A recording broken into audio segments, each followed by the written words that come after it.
حضرت عائشہ صدیقہ رضی اللہ تعالیٰ عنہ فرماتی ہیں میں نے نبی پاک صلی اللہ تعالیٰ علیہ وآلہ وسلم کو نا مرض وصال تک دیکھا ہے، حضور کے وصال تک، کہ حضور قرآن پاک کی آخری 2 سورتیں پڑھ کے سورت فلق اور ناس اپنے ہاتھوں پہ پھونکتے تھے، پھر جسم پہ ملتے تھے۔ قرآن پاک میں شفا ہے۔ اب تو لوگوں نے دم درود کو نا اس کو بڑا ہلکا سا کام سمجھ لیا۔ ویسے بھی یہ عاملوں کے ہتھے چڑھ گیا، ملنگوں کے ہتھے چڑھ گیا، کاروبار بن گیا، تجارت بن گئی۔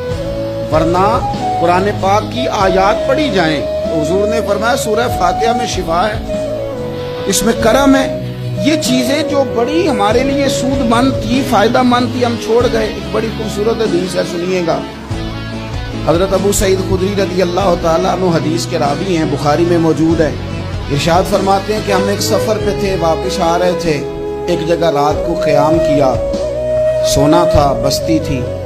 بستی کے لوگوں نے نہ کھانا پوچھا نہ پانی پوچھا، کوئی ضیافت نہیں۔ آدھی رات کا وقت آیا تو ایک بندہ دوڑا دوڑا آیا، کہنے لگا ہمارے سردار کو بچھو نے کاٹ لیا ہے، تم میں سے کوئی بندہ دم درود کر لیتا ہے؟ تو ایک صحابی کہنے لگے کر تو لیتے ہیں، پر تم نے چونکہ ہمیں کھانا پانی تک نہیں پوچھا، تم اگر دم کراؤ گے تو مفت نہیں کریں گے۔ بخاری پڑھ رہا ہوں، پیسے لگیں گے۔ کتنے پیسے؟ بکریوں کا ایک ریوڑ پورا۔ شارحین نے لکھا 40 بکریاں، کنے دما دیا؟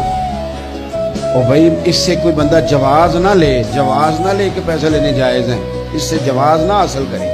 آپ بات کو سمجھیں، پس منظر کیا ہے؟ پانی تک نہیں تم نے پوچھا۔ کچھ لوگوں کا علاج ہوتا ہے، انہوں نے کہا پیسے لیں گے دم کر دیں گے۔ صحابی نے کہا حضرت ابو سعید خدری رضی اللہ تعالیٰ عنہ فرماتے ہیں وہ چونکہ تنگ تھے، پچھو کاٹ کے، اور سردار کو کہا چل تو صحیح نا۔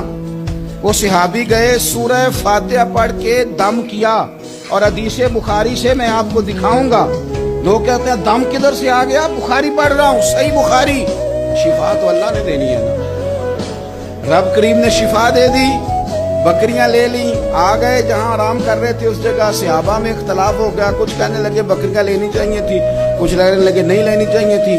حضرت ابو سعید خدری رضی اللہ تعالیٰ عنہ فرماتے ہیں پھر ہم نے فیصلہ کیا چپ کر کے سو جاؤ، صبح حضور کی بارگاہ میں جائیں گے۔ اگر کریم نے کہا لینی چاہیے تھی پھر تو موج بن گئی، اور اگر کہا نہیں لینی چاہیے تھی تو بکریاں ہانگ کے واپس کر دیں گے۔ مسئلہ کیا ہے؟ کہتے ہیں صبح گئے حضور کی بارگاہ میں، جا کے مسئلہ عرض کیا، یا رسول اللہ انہوں نے بھی پانی کوئی نہیں پوچھا تھا، ہم نے بھی کہا دم کریں گے تو پیسے لیں گے، تو ہم نے یہ بکریاں لی ہیں۔ شارحین لکھتے ہیں 40 تھی شاید۔ یا رسول اللہ اب کیا کریں؟ حضور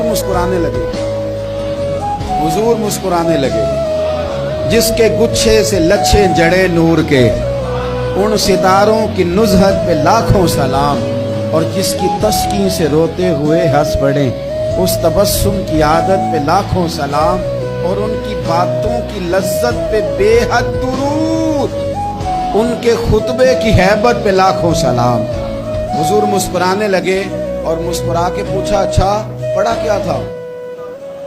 یا رسول اللہ سورہ فاتحہ۔ فرمایا سکھائی کس نے تھی؟ کہ یا رسول اللہ آپ نے۔ فرمایا پھر آدھی بکریاں میری ہیں آدھی تمہاری ہیں۔